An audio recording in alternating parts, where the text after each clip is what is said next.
Well, hi, it's Andrew Bell here, and it's great to be with you this fortnight. Now, it's no news that we have a housing crisis for both renters and for those looking to purchase. In my role as the Director of the Real Estate Institute of Australia, we're really trying to work at government level to get some meaningful action. On a national basis, it is clearly a simple matter of supply and demand. With an increase of over 500,000 in population last year, this was met with a decline in housing construction.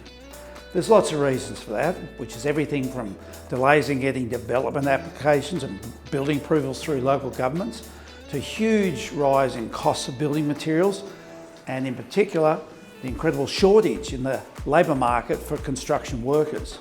Add to that, higher interest rates, and of course, profit margins have been the smallest they've been almost in history. And fundamentally, what's happened is that most developers don't want a thing to do with development at the moment.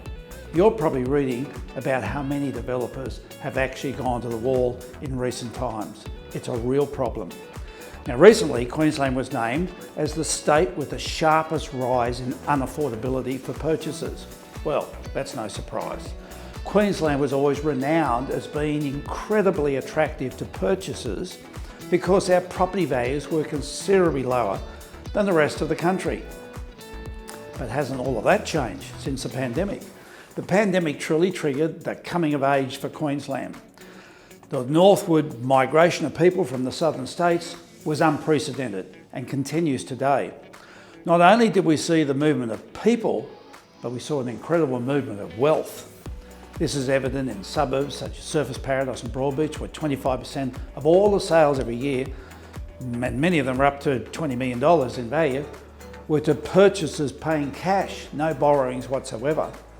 The exponential growth in our population, and particularly by high wealth Australians, is the reason that our property values have risen so sharply, and we're now starting to catch up to the capital cities in terms of real estate values. We're not the cheapest anymore. Now, the same goes for the rental market. Problem is, all we've really seen from government so far is a whole lot of talk. Every day, the housing crisis is getting worse. Lots of talk about what could be done, but nothing is being done. The really alarming thing is, even if action was taken today, we wouldn't see a property built in the next 2 years. This housing crisis has a long way to go. We're almost 100% dependent on private enterprise to step up, yet the environment is not right for them.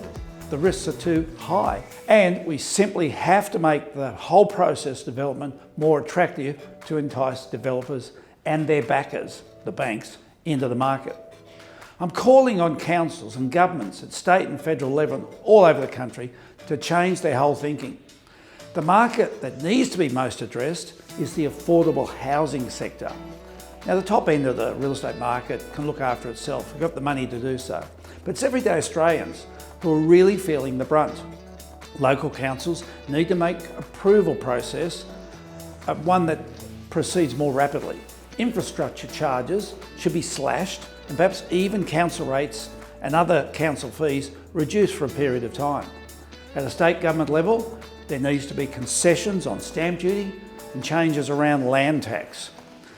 There are blockages at council level often, and so state governments need to override those blockages. At the federal government level, there needs to be more tax structuring and indeed even adjustments to GST to oil the wheels and get our process of construction moving far more rapidly than certainly what's happening at present. Now, of course, some people feel that the answer to the supply and demand equation is to radically cut immigration. Yet we have a problem. Right across all spectrums of our economy, from our armed forces, police forces, to the whole medical system, and indeed at construction levels, but just about every part of the economy, right all the way down to coffee shops owners, are hampered by a lack of employment. People don't exist for the jobs that we need to make the economy function in a strong way. Now, cutting immigration might slow the real estate market eventually, but it will have such a negative effect on the economy. It's a real catch-22 situation. Now, we can have our cake and eat it as well. We can bring in the new immigrants needed for the jobs not being filled at the moment, and we can deal with the housing crisis by simply accelerating construction levels. And that will only happen through the combined efforts of local, state and federal governments. The real estate industry of Australia will continue to battle to try and push those changes through. But we know governments move slowly, and they're more likely to get in the road with a stop sign than they will ever be the initiations of acceleration. So plenty needed to get this ball rolling. It can be done, it just needs immediate action. Governments don't have to do a lot, but put all the right processes in place. Well, thanks for all the feedback on Surrey House, which we featured in the last e-news. Yes, you're right, it is incredible. It's such a unique property. There's nothing else like it here in Queensland. And so remarkable to find it's right here in the heart of the city. Incredible opportunity for those with a kind of big mind, huge parcel of land, beautifully positioned on a corner, magnificent trees and fauna surrounds it. Touch of history, but all the modern features you'd want for a lifestyle today. And of course, opportunities if you wish to use the home and also have downstairs as perhaps a surgery or some other type of business that you'd like to operate. So you have a home business opportunity.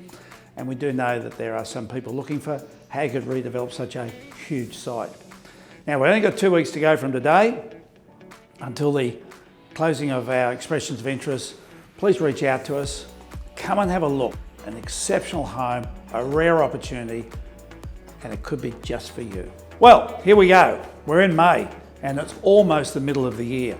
Here at Ray White Surfers Paradise, we're doing everything we can to try and provide buying opportunities for all of those looking for a home. Of course, we held a big event in January with 130 properties offered to the market. We're so happy to see so many of those people into their new homes already. We've just backed up with a further 100 plus properties going to auction last week. Really strong activity in the auction rooms. But again, pleasing to see homes for another 100 odd people provided through that auction. Now, likewise for renters, we've been working really hard to attract our new landlords into the market. But I'll give you one example of just how strong the demand is.